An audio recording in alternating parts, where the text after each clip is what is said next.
Hi, girls. I wanted to read this little chapter book called Stuart Little by E.B. White. He's the same author that wrote Charlotte's Web, and he's a great author, and he used to live in Maine, too, and also New York. So this is a story about a little mouse and his adventures. And the little mouse is called Stuart. So we'll try. I'll read one chapter, and then you can tell me if you like it. There's not too many pictures in this book because it's a chapter book. But if there are pictures, I'll show you. So here's the cover, and it says Stuart Little by E.B. White.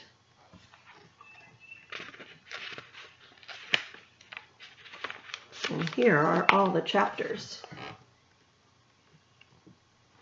Quite a few chapters. Chapter 1, In the Drain. When Mrs. Frederick C. Little's second child arrived, everybody noticed that he was not much bigger than a mouse. The truth of the matter was, the baby looked very much like a mouse in every way.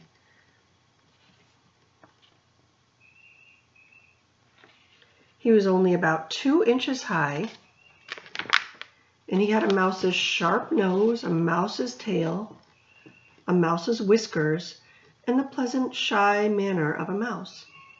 Before he was many days old, he was not only looking like a mouse, but acting like one too, wearing a gray hat and carrying a small cane.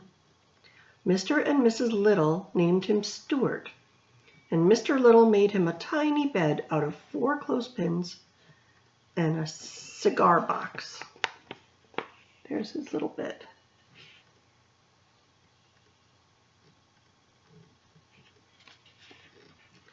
Unlike most babies, Stuart could walk as soon as he was born. When he was a week old, he could climb lamps by shinnying up the cord. Mrs. Little saw right away that the infant clothes she provided were unsuitable, and she set to work and made him a fine little blue worsted suit with patch pockets, in which he could keep his handkerchief, his money, and his keys. Every morning before Stuart dressed, Mrs. Little went into his room and weighed him on a small scale, which was really meant for weighing letters. At birth, Stuart could have been sent by first-class mail for 3 cents, but his parents preferred to keep him rather than send him away, and when, at the age of a month, he had only gained 1/3 of an ounce, his mother was so worried she sent for the doctor. The doctor was delighted with Stuart and said that it was very unusual for an American family to have a mouse.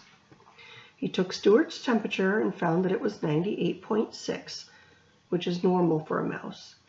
He also examined Stuart's chest and heart and looked into his ears solemnly with a flashlight. Not every doctor can look into a mouse's ear without laughing. Everything seemed to be all right, and Mrs. Little was pleased to get such a good report. "Feed him up," said the doctor cheerfully as he left. There's the doctor examining Stuart.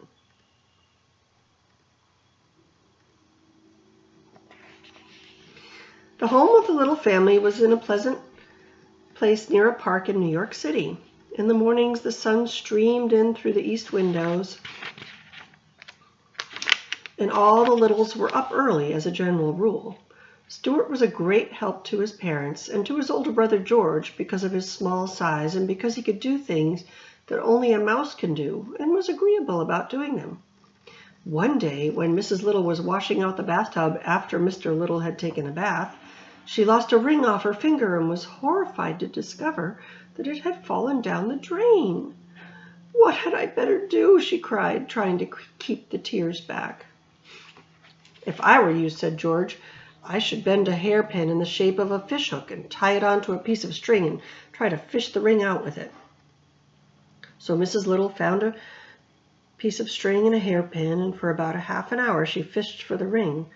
But it was so dark down the drain, and the hook always seemed to catch on something before she could get it down to where the ring was. "Any luck?" inquired Mr. Little, coming into the bathroom.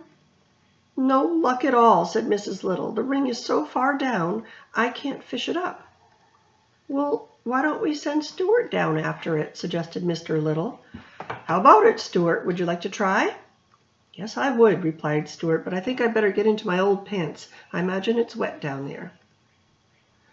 "Well, it is that," said George, who was a trifle annoyed that his hook idea hadn't worked. So Stuart slipped into his old pants and prepared to go down the drain after the ring. He decided to carry the string along with him, leaving one end in charge of his father. "When I jerk 3 times on the string, pull me up," he said. And while Mr. Little knelt in the tub, Stuart slid easily down the drain and was lost into view.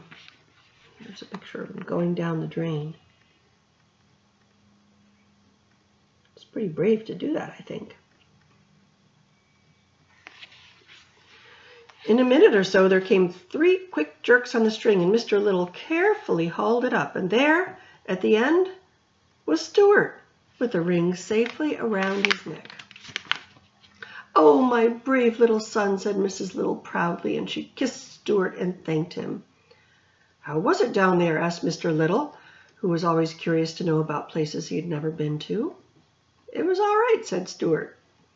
But the truth was the drain had made him very slimy, and it was necessary for him to take a bath and sprinkle himself with a bit of his mother's violet water before he felt himself again. Everybody in the family thought he'd been awfully good about the whole thing. And there's a picture of Stuart sprinkling himself with his mother's violet water, which I think is another name for, it's a kind of a perfume maybe. That's the end of chapter 1.